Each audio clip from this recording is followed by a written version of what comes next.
Why, hello there, Niceto here. I hope this video finds you very well, and thank you for tuning in today.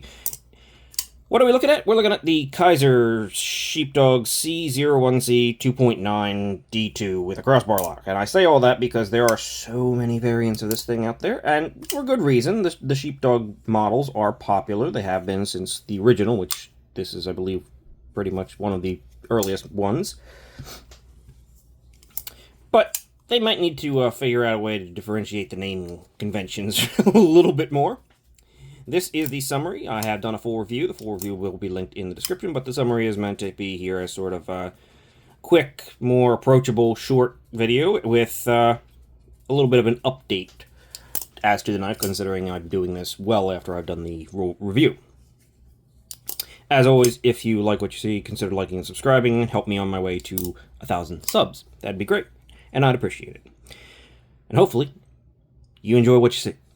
That's probably the most important part, but whatever. So, let's just start talking about this knife. 2.9 inches of blade is like 2.9, 2.95. It's very close to 3 inches of blade, but the 2.9 does indicate the blade length, so it is just under 3 inches. As I said, this one is in D2. They do come in like this particular or latest release came in D2 Nitro V LMAX, I think. But there are all kinds of flavors and stuff with the Sheepdog. This is the original one in 154 cm, which is still available. They did bring out a new updated blade shape, which is this drop point. Normally it's that sheep's foot. Both of them seem pretty solid. They come down to pretty thin edges. Though this one, I will admit, does feel like it gets quicker up the blade than the sheep's foot. I mean, of course, this is a bigger knife, but it doesn't feel like it quite gets as thick as quickly. But I can't say for the same size sheep's foot, but who knows? It's fine as it is.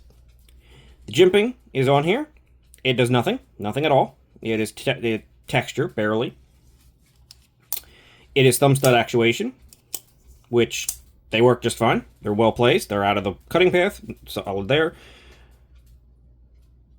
Plunge grind is not great. It honestly comes really close to the edge. It's very hard to tell on this gray blade where it is, but it drops down from like right there, which is very unfortunate considering they have so much room here. On these smaller ones, they did do an updated finger choil position. As you can see, it's a little bit more pushed in, so you're a little bit less near the edge of the blade, I suppose, which is a nice little adjustment. But otherwise, the handle shape is pretty much the same standard for the Sheepdog line, which is fine. Even in this smaller form, I can get a full finger grip here. I can choke up. It's a comfortable shape. There's nothing really wrong with it. They did put a different pocket clip than they did on the original Sheepdog, but I think this is more like Kizer's more standardized pocket clip now.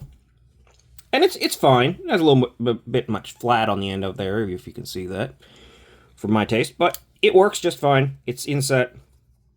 I believe these are T8s all the way around, which is absolutely lovely, and it is reversible for the ambidextrous nature of the crossbar lock. The crossbar lock itself is adjustable. I don't know if you're going to be able to see in there, the little holes that you adjust it with. Get that out of the way. Probably not, it's pretty dark in there, but it is adjustable. If you take it apart and pop the spring into different spots, you can increase the tension. That brings us to the first little annoyance with this knife in the long term. I mentioned it in the review a little bit, but it has gotten even a little bit weaker as far as the strength of the feeling of the crossbar lock. Like, it is, yeah. Now, I don't know if that's going to be across the board, and I certainly don't know if it's going to be in like the more expensive variants of this knife. Maybe they'll use different springs, or probably not, but it's not just mushy, it feels very weak. It'll hold the blade open. It's locked. Well, after I screwed it with it, wasn't locked there, but there's no play, and it feels like it's sitting nicely over the edge, or over the tang, and it's not going to break or anything like that. at least not easily. However, it's pretty weak as far as a crossbar lock goes. As it just feels, I don't know, lacking in what Kizer normally has. Like I have a drop bear that is just much better. I don't know if it's the springs in mine. I don't know if it's the springs they used in the most recent releases or for these 2.9 ones. Maybe they're smaller or something like that. Don't know. But it just feels, and it's continued to get a little bit weaker feeling as time went on, which is not ideal. I do think it still holds the knife together fine, and for the most part, is it like a deal breaker? No, this is a $55 knife in D2. There's a $69 version in, I think, Micarta or Richlight and Nitro V.